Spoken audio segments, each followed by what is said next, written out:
let you play basketball. Why? When we broke up, that's where things started going bad. It seemed like she started to hang around the wrong crowd. Her mother told us that she was dating this guy, and he's a bad guy, and we were trying to get her away from him. That's where the trouble began.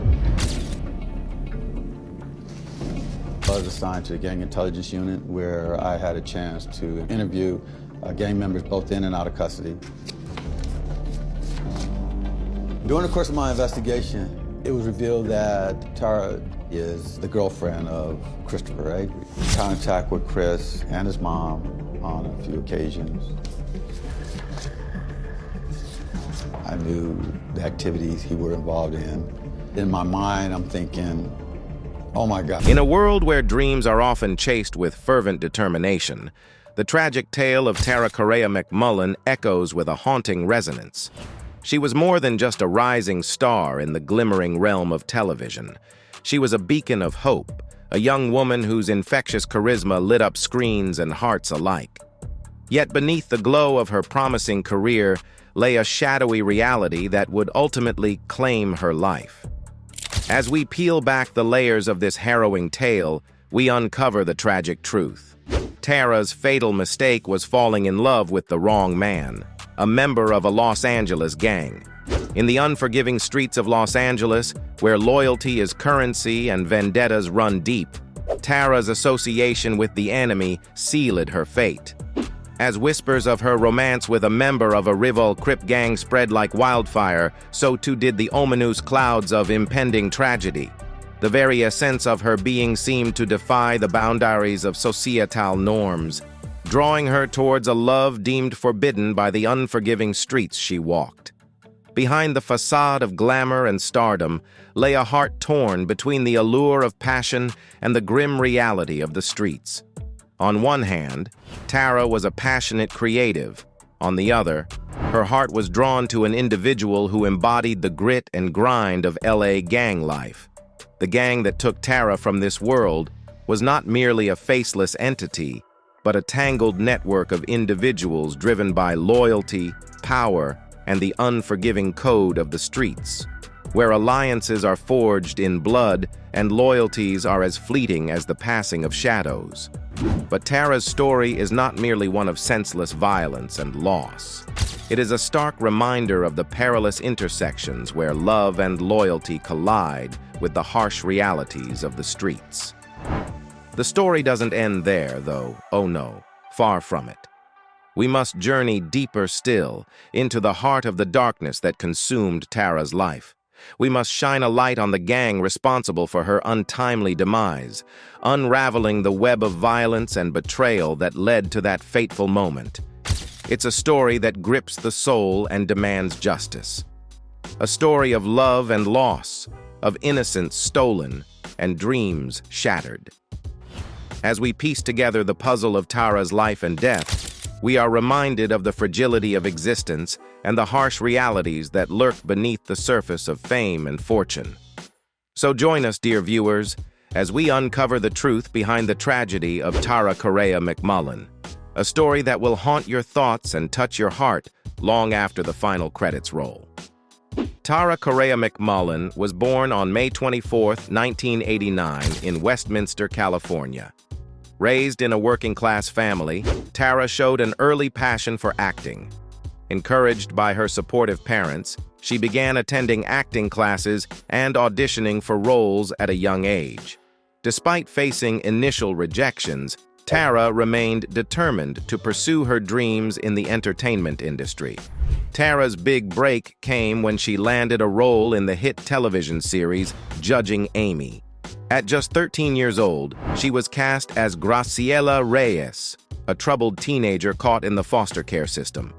Tara's portrayal of Graciela was raw, authentic, and deeply moving, earning her critical acclaim and catapulting her to fame.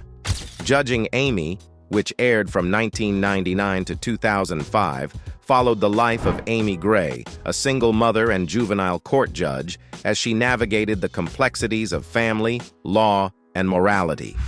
Tara's character, Graciela Reyes, was introduced in the second season as a troubled teen struggling with abandonment issues and a turbulent home life. Tara's performance as Graciela resonated with audiences and critics alike, earning her praise for her emotional depth and natural talent. Despite her young age, Tara held her own alongside seasoned actors such as Amy Brenneman and Tyne Daly, showcasing her ability to command the screen with confidence and charisma. Judging Amy provided Tara with a platform to showcase her acting abilities and establish herself as a rising star in Hollywood.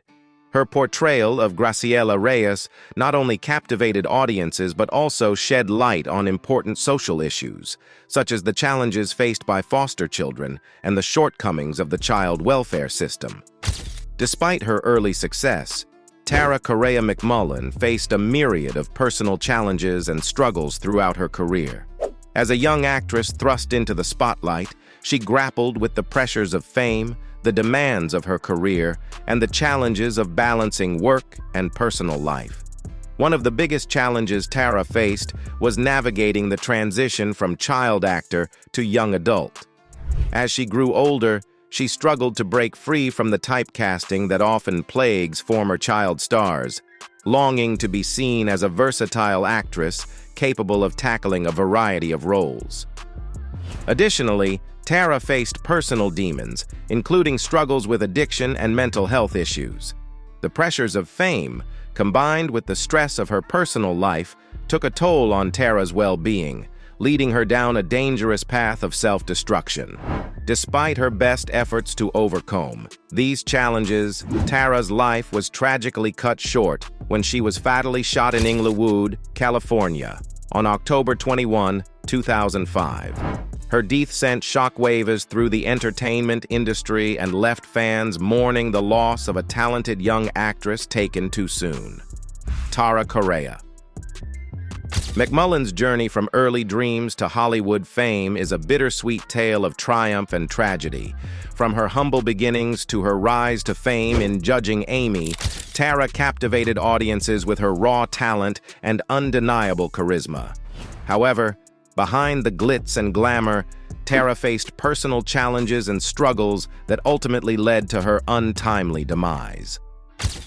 In the heart of a bustling city where the streets hummed with life's symphony, Tara found herself entangled in a love story that defied logic and reason. It wasn't the kind of love story found in fairy tales, with knights in shining armor and happily ever afters.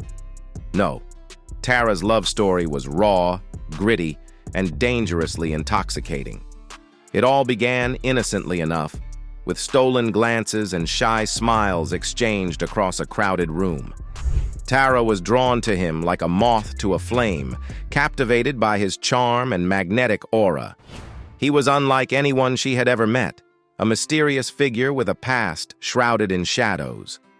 Little did she know, he was deeply entrenched in the world of gangs, a world where danger lurked at every corner. Their love bloomed against the backdrop of danger and uncertainty, a forbidden romance fueled by passion and adrenaline. Tara was aware of his affiliations, but love blinded her to the risks, blurring the lines between right and wrong. She was willing to overlook his past, believing that love had the power to conquer all. But as their relationship deepened, Tara found herself unwittingly drawn into the dark underbelly of the gang world. She witnessed things that chilled her to the bone, moments of violence and brutality that made her question everything she thought she knew about love. Yet, despite the dangers that surrounded them, Tara couldn't tear herself away from him. She was caught in a web of emotions, torn between her love for him and the fear of what lay ahead. As time went on, Tara began to see the cracks in their relationship, the signs that their love was built on shaky ground. She found herself constantly looking over her shoulder, living in fear of the repercussions of his actions. The once exhilarating rush of being with him now filled her with dread, as she realized the extent of the danger she had willingly embraced. But even in the midst of chaos and uncertainty, Tara clung to the hope that their love would prevail. She believed in the power of redemption, convinced that he could leave his past behind and start anew. Yet, deep down, she knew that the odds were stacked against them.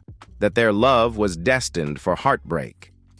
In the end, Tara had to make a choice: to stay and risk everything, or to walk away and save herself from the inevitable destruction that awaited them. It was a decision that tore her apart, a battle between her heart and her head. But in the end, she chose herself, realizing that love shouldn't come at the cost of her safety and sanity. And so, Tara walked away from the tumultuous world of gangs, leaving behind the man she loved and the life they had built together. It was a bittersweet ending to a love story that was never meant to be, a reminder of the dangers of getting involved with someone from the wrong side of the tracks. But like all tragic stories, tragedy still struck one fateful night, leaving the budding star dead and the entertainment world reeling in disbelief and sorrow. It was a scene straight out of a nightmare, a confrontation that was allegedly fueled by rivalry and violence that ended in the untimely demise of a promising star, Tara. The events leading up to Tara's tragic death unfolded against a backdrop of simmering tensions and territorial disputes between rival gangs. As the sun dipped below the horizon, casting long shadows over the city streets, Tara found herself unwittingly caught in the crossfire of a feud that would ultimately claim her life. It began innocently enough, a night like any other, with Tara enjoying a rare moment of respite from the demands of her burgeoning career. Little did she know that the evening would take a sinister turn, forever altering the course of her destiny. Venturing out to meet friends at a popular downtown club, Tara was blissfully unaware of the danger lurking in the shadows. Amidst the pulsating beat of music and the chatter of the crowd, tensions simmered just beneath the surface, threatening to erupt at any moment. As the night wore on, whispers of impending trouble circulated through the club, sending a ripple of unease through the revelers. Unbeknownst to Tara, she had inadvertently stumbled into the midst of a brewing conflict between rival gangs vying for control of the neighborhood. In a cruel twist of fate, Tara found herself face to face with members of a rival gang, their menacing glares signaling imminent danger. Panic surged through her veins as she realized the gravity of the situation, but it was too late to escape the inevitable confrontation. Words turned to blows in the blink of an eye, the air thick with tension as tempers flared and egos clashed. In the chaos that ensued, gunfire erupted, shattering the night's fragile peace and plunging Tara into a maelstrom of violence. Caught in the crossfire, Tara stood no chance against the indiscriminate hail of bullets that rained down upon her. In the blink of an eye, her promising future was snuffed out, her dreams reduced to mere ashes in the wake of senseless brutality. She was gunned down outside her apartment by gang member Damian Watts in Inglewood, California. The police believe Correa-McMullen was standing outside her apartment complex with two men, Jonathan Turnage and Jakar Smith, when a silver pickup truck stopped in the middle of the street in front of them. Watts got out of the truck and began firing at the trio. The gangster was joined by an accomplice, Joseph Wayne Jones, who started firing a handgun. Further information from the cops show that they suspect Turnage was the primary target. Apparently, Turnage, Smith, and Correa-McMullen attempted to run for the safety of an apartment, but they were all hit by gunfire. Turnage and Smith survived their injuries. What makes all of this even more intriguing is that this was not the only shooting carried out by the culprit Damian Watts within that short time. He actually went on a 2-day shooting spree in October 2005, shooting 2 victims to death on 2 consecutive days, with Tara Correa-McMullen being the second victim. The first shooting took place at John Turner's residence on 1223 West 84th Street in Los Angeles, where Watts, along with other men, shot Lester and Andre Turner and their companion working in the yard. The Turner brothers were part of the 8-tray gangster Crips gang, and they identified Watts to be known as Chopper from the Rollin' 60s gang. However, nobody was injured in this incident. That first shooting occurred on October 20th, 2005, at approximately 5:17 p.m. It was still light out, and his two grandsons, Lester and Andre Turner, were in the front yard working on a car with an unidentified male friend. The residence is in an area controlled by the 8-Tray gang. Andre and Lester Turner were 8-Tray members. Andre Turner saw a gray 4-door truck stop in the middle of the street about 2 houses away. Several men wearing hooded sweatshirts alighted from the truck and approached. Andre Turner asked, "What's up?" The men replied, "What's up?" and began shooting at Lester and Andre Turner and their companion. One of the men used a rifle. Bullets entered the residence as the Turner brothers and their friend ran away. The shooters turned and ran back down the street to their truck. Laughing, they re-entered the truck and left. No one was injured in the shooting. Fred Johnson, a neighbor, saw the shooting. On 4 separate occasions, Johnson identified Damian Watts as one of the shooters, in a photographic display at a December 7, 2005 lineup, at the March 2007 preliminary hearing, and at trial. In addition, Johnson testified at trial that the defendant had used a rifle of AK variety. On October 23rd, Andre Turner told Officer Richard Mendoza, "You all think I'm stupid. I saw who shot up my house. It was a chopper from the 60s. I know that B, the detective showed me pictures of him today. I ain't no snitch, and I ain't going to testify." Following that, at trial, Andre Turner acknowledged that he knew the defendant as Chopper from the 60s gang. The second shooting occurred less than 10 minutes later at a home slightly more than a mile from the Turner residence. Paul Fry and Thomas Sanders were at the home of one of Sanders' relatives located at 7221 South Halldale Avenue. This home, like the Turner residence, is in 8-Tray territory. Fry is a member of the Bounty Hunters gang, a rival gang to the Crips. As Fry and Sanders entered Fry's car, a man with a gun approached. He tried to fire the weapon, but the gun jammed. The man ran away. Fry then saw another man with an AK rifle start shooting at him and Sanders. Fry described the shooter as an African-American male, around 6'1", 6'2", with a healthy, athletic body frame, which fits the description of Damian Watts. Sanders was unalived, and Fry was seriously injured. Robin Sanders, Thomas Sanders' aunt, heard the shots and ran out onto the porch. She saw a silver truck speed away from the scene. The police gathered 35 casings from this crime scene, as well as the scene of the first shooting, the Turner residence. 30 of the casings were fired from the same assault rifle. The third shooting occurred the next day, October 21st, in front of an apartment complex located at 2105 East Plymouth Street. This was the shooting that unalived Tara Correa-McMullen. This area was controlled by the Centinela Park family Bloods, a rival of the Rollins 60s. 4 people were standing in front of the building: Jonathan Turnage, Jakar Smith, Tara Correa-McMullen, and a man identified only as Chris. Chris was a member of the Centinela Park family Bloods. A gray truck without a license plate stopped in the middle of the street. Damian Watts alighted from the truck, smiled at Turnage, and began shooting a rifle in Turnage's direction. Another man accompanying him began shooting a handgun. Turnage and Smith were shot, but both survived. Tara Correa-McMullen, on the other hand, was unalived.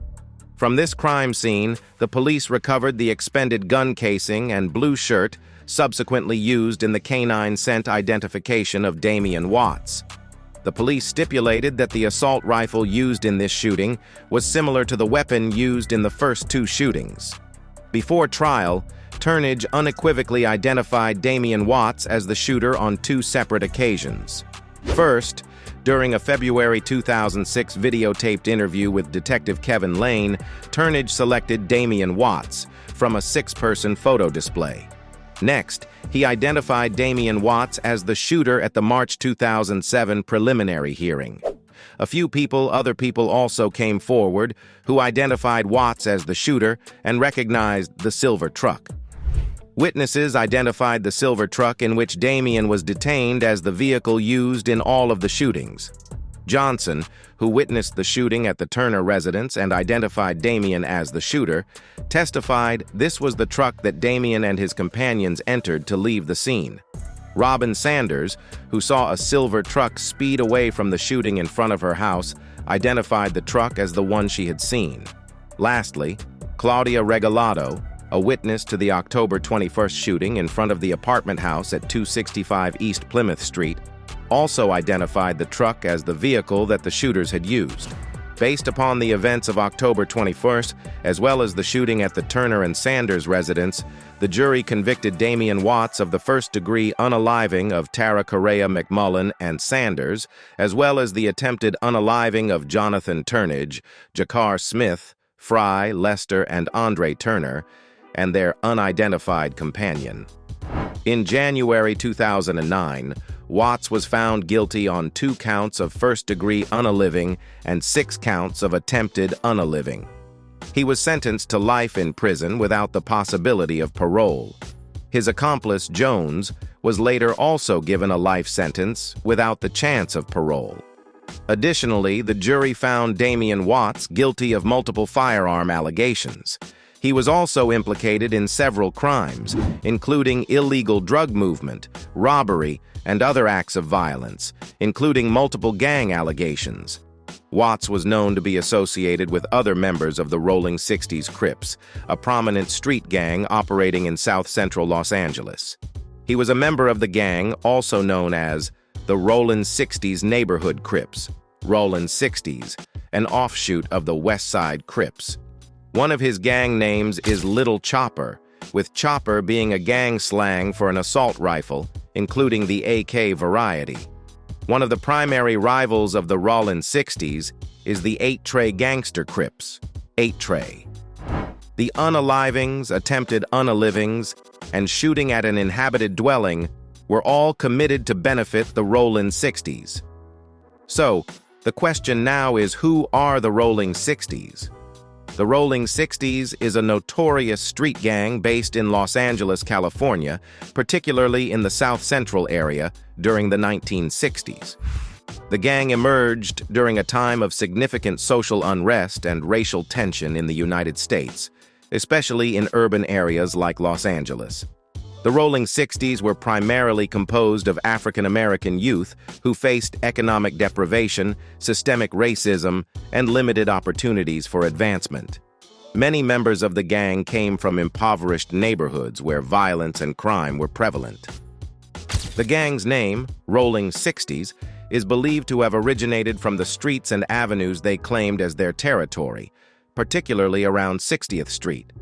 They established a reputation for engaging in various criminal activities, including illegal drug movement and violence, including shootings, assaults, and turf wars with rival gangs, extortion and protection rackets, forcing businesses to pay for protection from gang violence, robberies, including armed robberies of businesses and individuals, carjacking, home invasions, illegal purchase of firearms, money laundering, prostitution, identity theft and fraud, counterfeiting, cybercrime, scams, vandalism, illegal gambling operations, running underground casinos or sports betting rings, illegal movement of human, organized theft rings, stealing merchandise for resale or black market distribution, and arson.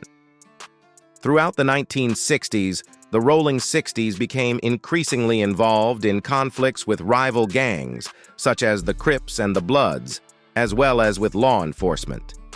The gang's influence and notoriety grew as they expanded their criminal enterprises and asserted control over larger areas of South Central Los Angeles.